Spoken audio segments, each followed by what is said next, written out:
Hey guys, I'm back with the story of my first cow. The story I didn't want to tell. It's a sad story and a happy story. And I thought I'd take you back to the beginning. My husband and I were saving everything we could to eventually afford our dream property, but we were still living in the city. And so in preparation for that, I did everything I could to learn before we actually moved. I was reading books, watching YouTube, and doing everything I could to learn about milk cows because I knew I wanted one. I'd had goats, and they just didn't fit me well, although I enjoyed them. Doing all of this research, I came across an ad, and a lady was looking for somebody to be a relief milker, someone that could milk her cow so she could go on vacation during the summer, and she had mini jerseys, and you guys know how popular those have been. So I jumped on it. Even though she lived about an hour away from me, I would drive there, milk, and it took me about an hour. She had a machine, and I got to use that. So I got the experience of machine milking, which I'd only done hand milking with goats beforehand, and her cow was actually phenomenal to milk by hand. And I learned that I really didn't like machines, a topic for another video.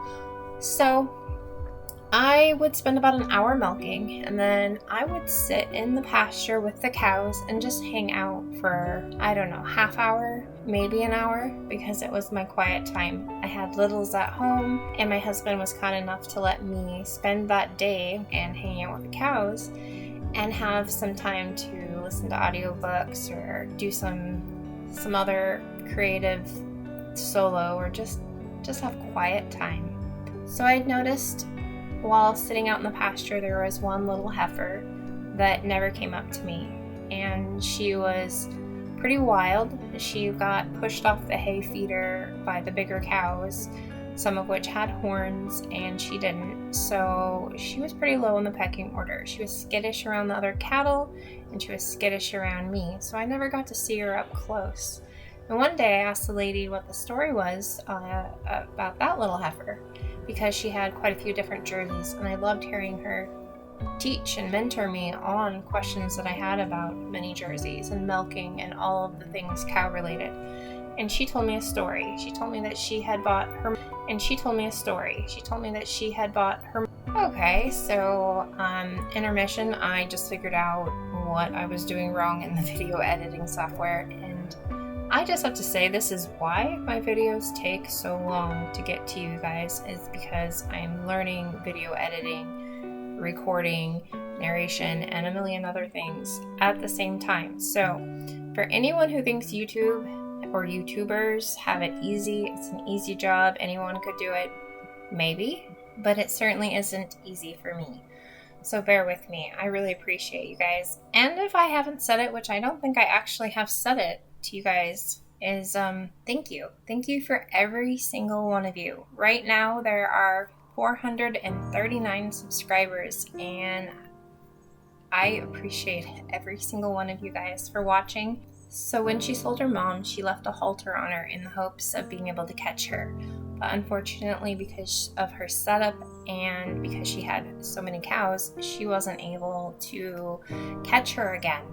And she told me she was 16 months old. You guys, she looked like she was 6 months old. And that was mainly because she had a halter that had been put on her at 4 months old, and nobody could catch her to get that halter off of her. I don't think the lady even knew how bad it was because she hadn't been able to see her up close. So I maybe failed to mention to my husband that the lady said that if I caught her, I could have her as payment for milking for her all summer long, because I didn't think I was going to be able to catch her. And we lived in the city on a quarter acre. And so, yeah, I didn't think it would be relevant. But one day I was sitting out in the pasture with the cows, and all the other cows were bored of me at that point. I was something uninteresting, nothing new. And she came up to me because everybody else had wandered off to graze. And so when she wandered up to me, I reached out and snagged her halter. And I could see after she had gotten close that she wasn't super strong, and she actually didn't fight me. She pretty much gave up. You guys, she couldn't hardly breathe, let alone chew a cud with that halter. Cows that can't chew their cud, they just waste away. And at this point, the halter was cutting into her face. She could hardly breathe. I'll insert a picture of the day that we got her. I don't have a picture of her with the halter on because not only was I not doing YouTube or thinking about that at the time, my first priority was to get it off of her so she could breathe and so she could chew her cud.